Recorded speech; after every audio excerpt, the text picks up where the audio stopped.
This is the Authority Company Podcast, conversations with leaders who are designing the future. Hola, I'm Joe Pardavila. My guest today, Chris Festog, has spent more than 4 decades in finance, including senior leadership roles with the likes of Texaco, Zurich Insurance Group, and Mutual of America Financial Group. In his new book, The CFO Advantage, Chris explains how finance leaders can move beyond the numbers and become strategic partners, leaders, and drivers of change. Chris, welcome to the show. How are you, my friend? I'm very well. Thank you, Joe. You're very welcome. And so let me ask a silly question, and I've been known to ask silly questions on these podcasts, where you'll see companies have a CFO, and for like the larger companies, you're like, okay, I get the idea that in the C-suite you have someone like that. But in other companies, it's like the staff accountant or the accountant. For the uninitiated, for folks not in that sphere, like what differentiates what a CFO is as opposed to an accountant? Because early in the book, you have this line where you say that many CFOs define themselves as technical experts / the accounting side. What keeps the finance leaders stuck in that world of just being the accountant and being more than that? So let's start the conversation with that, Chris. Yeah. Hey, so first of all, most CFOs are accountants, right? So there is a very technical aspect to being a CFO in virtually every organization. If you get in really large organizations, you might be a finance guy, you might be an MBA guy, because you're dealing with much, much bigger picture kind of topics. If we're going to buy a business, sell a business, those kinds of things. Yeah. For most organizations, the CFO simply is the highest level financial person. So that person needs to have a technical competency to be able to do financials, build financial plans, analyze taxes and tax implications to transactions and things like that. But with that person, and in most organizations, what differentiates CFO from like a normal accountant is that you have to bring that business component to the conversation, right? So it's never just what's the proper accounting for something or what's the tax impact of something, but why is the implication of that? Why did that take place? How do we plan around that, or how do we optimize that in order to be successful? So just like you might have a product designer that designs bicycles, he better be a good engineer to design the bicycle so the bicycle is great. A finance guy brings financial expertise that helps the business go in the right way. And I know you might be slightly biased, but you argue that the CFO role is probably outside of the CEO, the most influential leader in the organization because of all the things you've been talking about. Why do, maybe an idiot like I, with that opening question, why do so many people, underestimate the CFO's influence? I think a lot of CFOs, and this is part of why I wrote the book, right, is a lot of CFOs see themselves as primarily technicians. And so therefore that's how other people will perceive them. I mean, the proverbial phrase bean counter is thrown out to financial environments. And a lot of times what happens is the financial team, the financial leadership, they never get out of that technical bubble. So they don't add that additional value. They don't build into the organization. They don't challenge the organization. They don't say, hey, why don't we start a new business line? In fact, many people see the financial people as basically the guys that say no, no, Right. we don't have enough money, and not yes, why don't we go do something? So at the end of the day, it's kind of self-fulfilling for a lot of folks, and it's how I've challenged a lot of my team over the years is it's like, guys, I don't care how technical you are. If you don't understand the business, you can't even do your technical accounting correct. So that's it. It changes the nature, the power of the role when you really understand the business and the technical aspects. The CFO sees. I mean, how I always like to talk about accounting is accounting is simply taking every economic transaction in a business and capturing it, right, and defining it in a way and communicating in a particular way. So as an accountant, as a CFO, we see everything that happens in an organization. And so it's just, we see it in economic terms, but then we have to translate, if you do it well, you have to translate what are the business implications of that? Why did we spend that money? Why did we make that money? Why are we losing that money? Why are we growing in this area? And what are the implications? That's great. And it's funny because you mentioned that I was going to ask you about the no before yes mentality of many CFOs.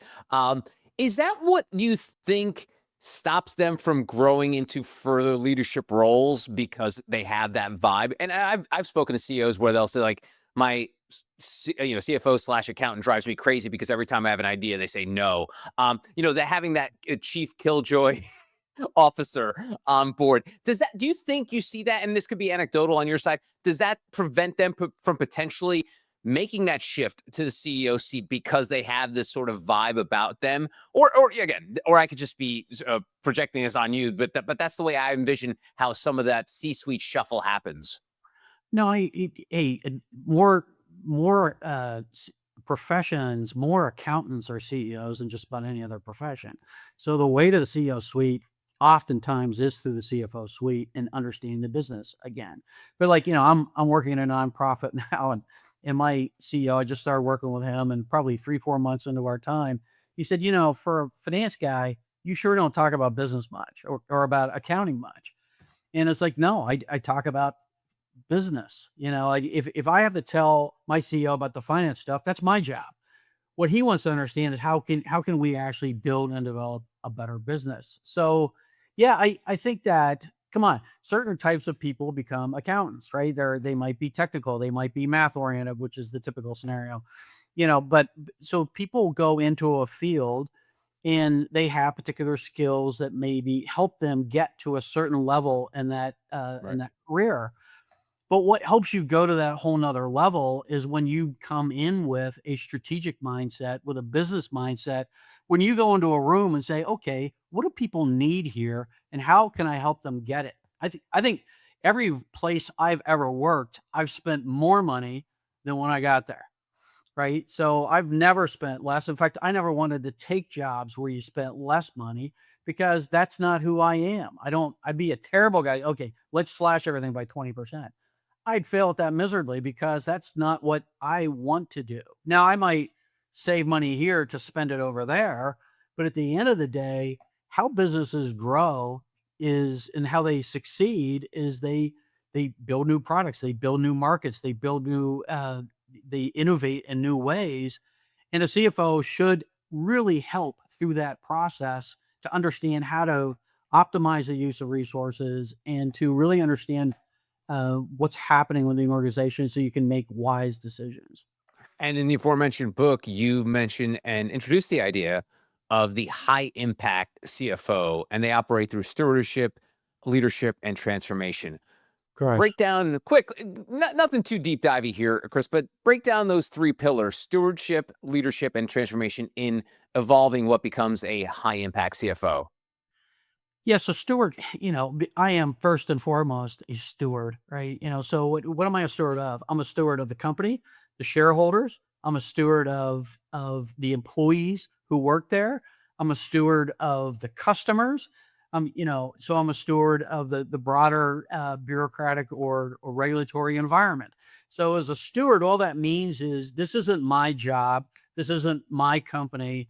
I'm a steward of it for a period of time, and I'm going to do what's right. I'm going to do what is best for all those various different stakeholders.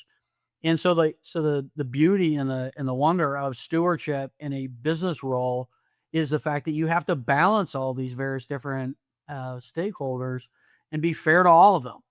And I think in as a financial guy, as a CFO, that stewardship of money becomes a fundamental aspect of that. So are we spending the money the right way? Are we be spending it fairly to each of different participants that we're interacting with? So that's stewardship, right? But But I want stewardship, to say one of my favorite lines of the book is about stewardship. You said it doesn't own anything, but is responsible for everything. Which is kind of funny because you don't really think about that. You just like we've talked about, like you're the numbers guy, but when you've really got to take everything into account than just the numbers. yes. I mean, frequently in meetings or conversations, if we're talking about doing something, I look at somebody and say, if this was your money, would you spend it?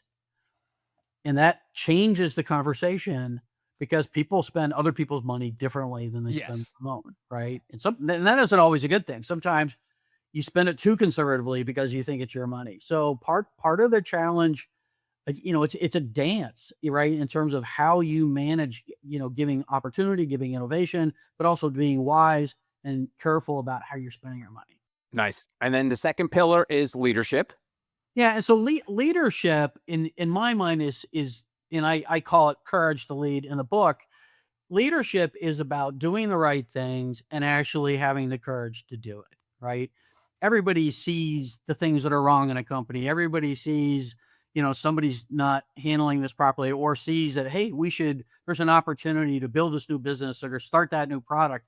But it takes courage to actually choose to put your neck on the line and say, okay, let's go do it. And that's the defining factor. Bill Gates, when he started Microsoft, put his neck on the line and said, I'm going to build this. And that was the defining attribute of him being successful. So leadership is having a vision for where you need to go. But more importantly, the courage then to go there and to encourage and stir up those around you to go after it. The leadership chapter was probably the hardest chapter in the whole book, because there's only like 8,000 books on leadership. Right. And so, so why I went into this is like, what do I have to say about this? And the answer is, it's the same thing for every chapter. I'm not an expert on any of this, but I just wanted to help that 2-year person, that 5-year person, that 10-year person, that 20-year person understand attributes of a professional that will make them successful in 99% of the organizations out there. I'm not talking about Google or Goldman Sachs. I'm talking about most businesses out there. So leadership is visioning, it's communicating, it's encouraging, it's being faithful, it's persevering. That's leadership. And so when you go in an organization, there are always things to fix. There are always things to build. There are always things that need to be corrected, and you need to be willing to do it. And if you don't be a CFO, right? Right. And you've spent decades in startups, turnarounds, and transformations. And the third pillar is transformation. And if you couldn't pick that up, leadership and transformation bleed into each other a lot, because the reason you don't lead to do what you did yesterday. You don't lead to just get stuff done that's always been done. You lead to transform. So the exciting part about a career, the exciting part about being a CFO, being a professional, is you get to transform things. You get to innovate. You get to create. The advantage of being a CFO in that part of the equation is you're at the top of the food chain, more or less, right? So you have the ability to influence for good innovation, creation, transformation. So frequently, I was always technology department's favorite guy, because they would come to me, and instead of saying no, I would say, okay, what do you want to do? How do you want to build it? How do we want it? What's the value that's going to be created? Okay, I'll support you. Let's go on the board. Let's tell them that's what we need to do. So I hope that most people and most organizations I worked in, if I wasn't driving the change, they found an agent of change and transformation that was supportive. I didn't support everything, because that gets back to stewardship, right? Yeah. But if you have a good idea, if you have a good transformational opportunity, I'm going to support you, because I don't want to do things like we did yesterday. I'm a terrible manager, but I'm a much better leader and transformer. I build teams that will, once we build things, they manage them and monitor them. That's good stuff. And Chris, I often talk about and write about the fact that we're living in a world where most people are surviving, but not thriving, right? I mean, you're just trying to get to thrive in one piece. But you talk about, the great CEOs focus on the story behind the numbers. CFOs are just like everybody else. They are surviving, not thriving. How do you talk to a CFO and when they say, Chris, yeah, I'd love to look at the story behind numbers, but I'm just trying to make it to Friday. Like, what do you say to that CFO? Some words that can help them look past just getting the job done and becoming that high impact CEO that we've been trying to play out here. There's a cost, right, to making and having a significant impact. And being a CFO, I mean, one of the challenges of being a CFO is no one will ever understand you, right? I couldn't tell you how many times we're going to do this, we're going to build that, we're going to shut that down, we're going to do this and that. And there are maybe many, many people within the organization that are like, shooting arrows at me, but they don't have the facts. They don't see all the pieces or even the angst in the process that went through it. But I think the the key to focusing on transformational activities comes back to the leadership and even the stewardship components, is that our job is not just to tick the boxes and dot the I's and cross the T's. It's important we're technically strong, but at the end of the day, the role of the CFO is to help the organization thrive and be successful. And that rarely means doing what's been done before, right? So when you work through a period of time when it's really hard and you're putting in those extra hours, then back to stewardship, right? You don't kill yourself. You work really hard. You envision with the team. You set the future. You tell them there's a light at the end of the tunnel, and you keep your promises that you're going to get where you need to get. And that's essential to leadership, right? Is you create a vision, you're willing to put forth to get to the vision, and you communicate honestly until you achieve the vision. But you have to take care of people through the process. But my experience over 40 years, most people love the vision. Most people want to get better. Most people don't just want to do the same job they did for the last 3 years or 5 years. So I've never found it hard to motivate and stimulate a group of people to say, hey, we can do this, we could do that, we could do this. Wouldn't it be amazing if you didn't have to do this anymore?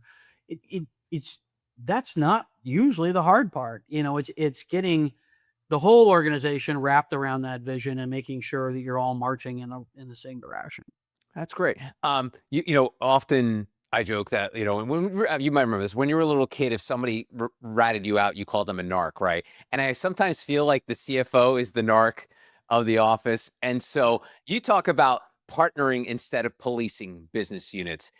There has to be a bit of a fine line there, right? Where you're not 100% just, hey, whatever you guys want, like you said, but also you don't want to be the one that's going to be like, hey, by the way, Steve over there in product management really screwed the pooch with this one. So like, tell me, tell us about that delicate balance? Yeah. No, you've done this before. Yeah. So, no, you're absolutely right. So how you achieve that, quite honestly, is you have to be authentic to both pieces, right? So when I go into a meeting and you build your reputation, you build your integrity with people. I would fight many times with the salespeople because they might have a different marketing campaign for one part of the country and not another part of the country, but they wouldn't alter maybe sales goals for that part of the country. So I would say, hey, we're spending X millions of dollars for marketing for them, not for them. They have the same sales goals. What's with that? That doesn't seem very fair to me.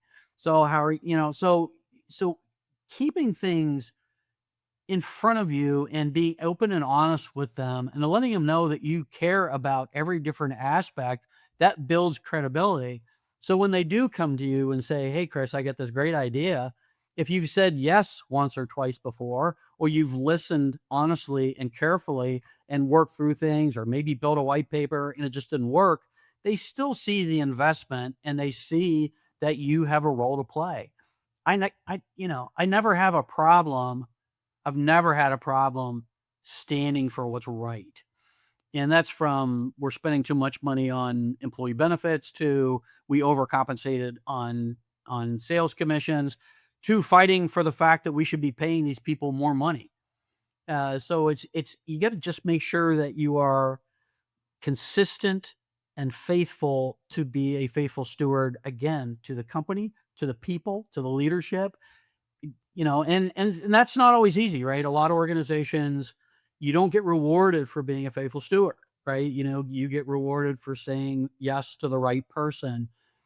And that didn't always work out well for me in those organizations. And that's okay. That was okay. Yeah, speaking of your past, in the book, you tell a story about struggling early in your career until you learned the value of hard work. Looking back, what was the biggest lesson from that period? Tell us where you were and tell us why it was so important to mention this. Again, you dropped it earlier. You've been doing this for a long time. Why does why did that story stick out? And why you felt the need to include it in the book? I'm a teacher at heart, and I love watching people, right? And where they're at and how they're growing. I watch them myself, how I'm growing or how I'm not growing, as the case might be. And yeah, a lot of my lessons, probably if you read a book, a lot of them seem to come from probably the first 10 years of my life. And that probably makes sense, right? Because you're learning a lot in the Yeah. first 10 years of your life. And so, college was pretty easy for me and I didn't have to work that hard. And I always had jobs.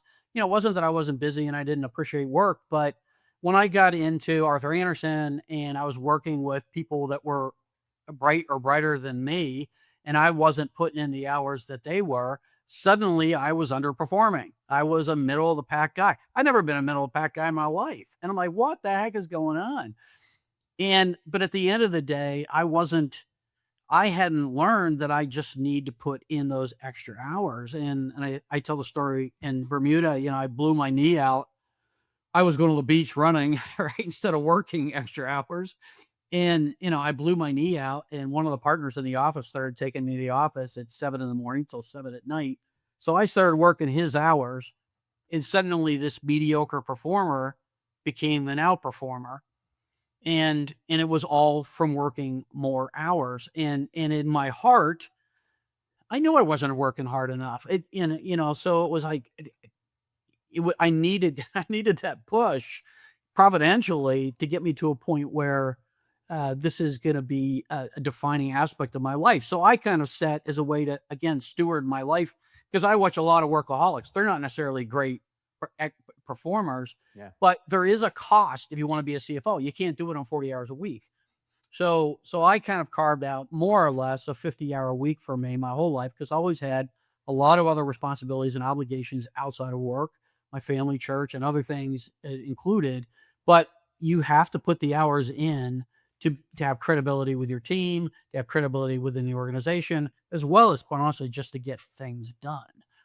So yeah, it was it was an important lesson that no matter how smart you are or how good your ideas are, sometimes it's pure horsepower that gets you to the finish line in terms of being excellent at what you do. Hmm.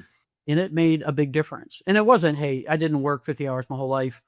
There were some weeks I worked 7 days, right? But consistently, a 50-hour week seemed to me to be, because most people after 50-hour weeks, they start losing a lot. I used to watch people, especially in public accounting, after 50-hour weeks, they started losing a lot of productivity. So, yeah. That makes So, sense. I mean, we're humans, and it's funny because that leads me into the part of the book when you talk about the narrative of mediocrity, and in that hiccup in your career, you had that wake up call of having to go in at 7, work to 7, because you're like, oh shoot, this was what I was missing. How, if without people, getting injured on the beach in Bermuda, how can they identify or recognize when they're trapped in that cycle of mediocrity? Because who knows, Chris, if you didn't have that little accident on the beach, maybe you're not writing this book 30 years later. So tell me about, in terms of like now, what could people do to identify when they're caught in that narrative of mediocrity? yeah.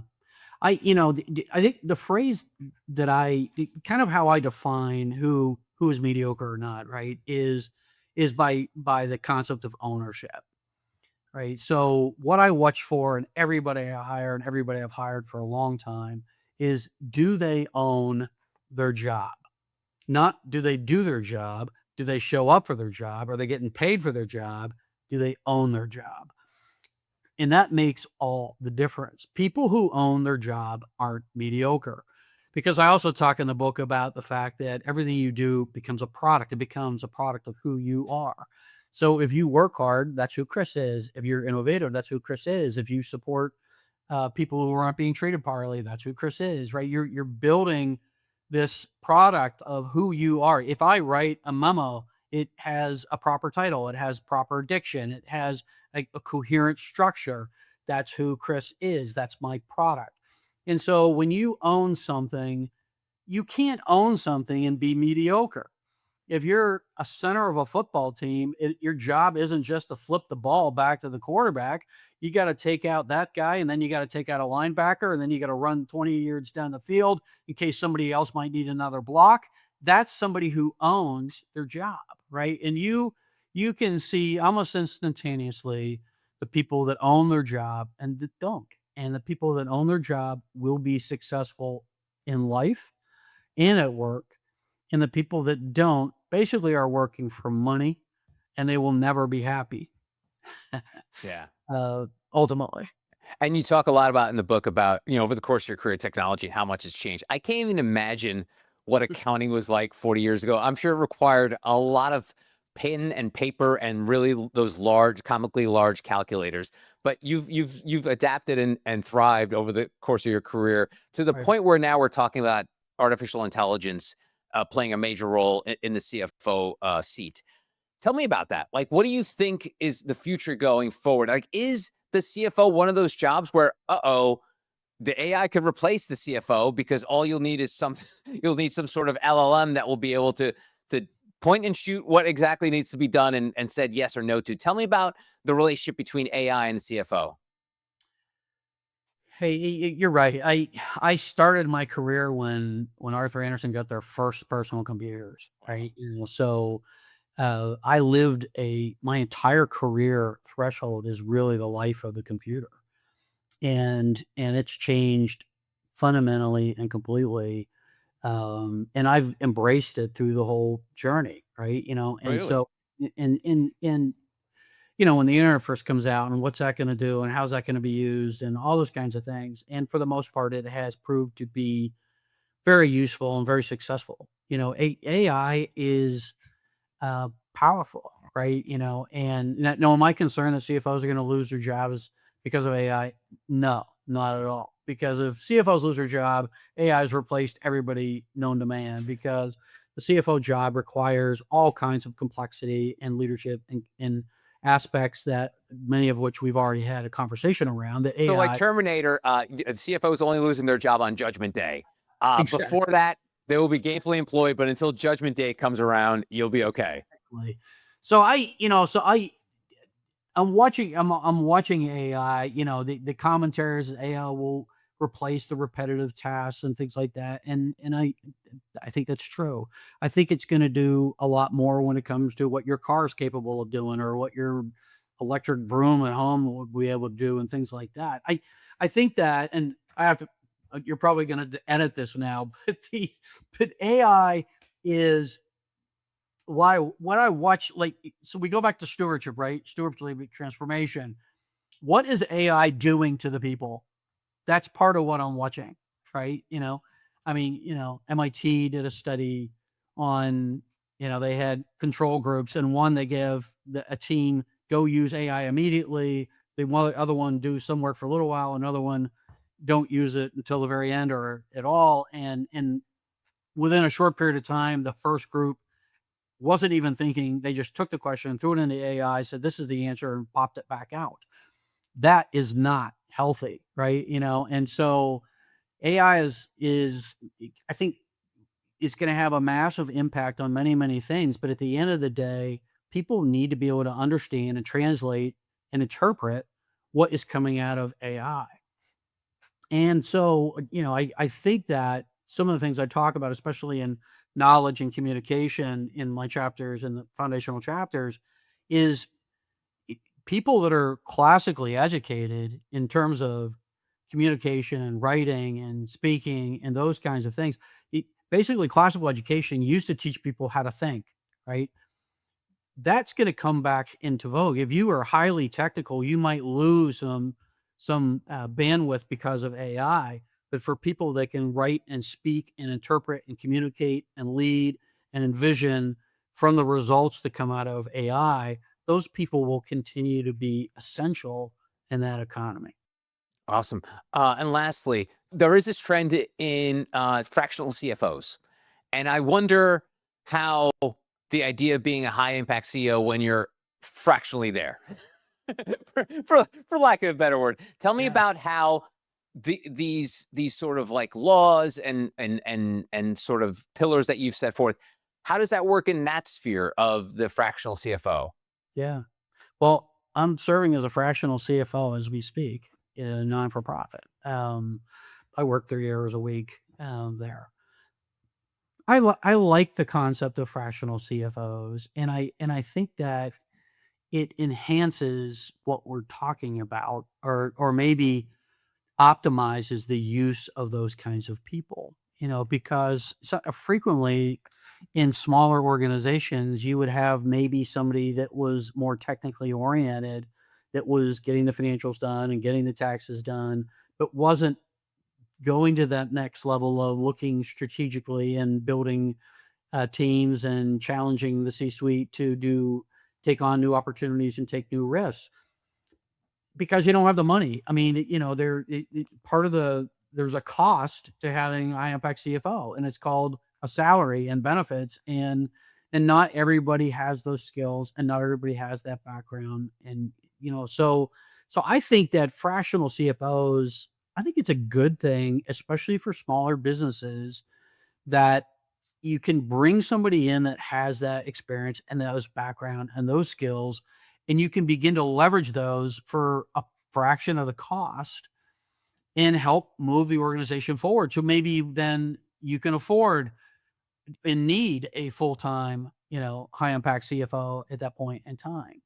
So all in, I like it. I think that there's challenges with it. It's as soon as you are fractional, it means you're doing something else, which means you're distracted. So I think the challenges on the fractional side then is, are you focused? Are you able to, if I need you on Thursday to make a decision, are you going to be there or not? So I think there's some practical challenges because you're moving closer to a consulting kind of relationship than being somebody that's there all the time. But I think there's a place in a lot of organizations for a fractional CFO. I think it could be a really good thing. Excellent. Well, you can read all about it in his book, The CFO Advantage, Elevate Your Role from Financial Technician to Visionary Business Leader. He is Chris Festog. Chris, thanks so much for your time. I really appreciate it. I appreciate it, Joe. And that's going to do it for this episode. If you want to find out more information about Chris and our other amazing authors, go to theauthoritycompany.com.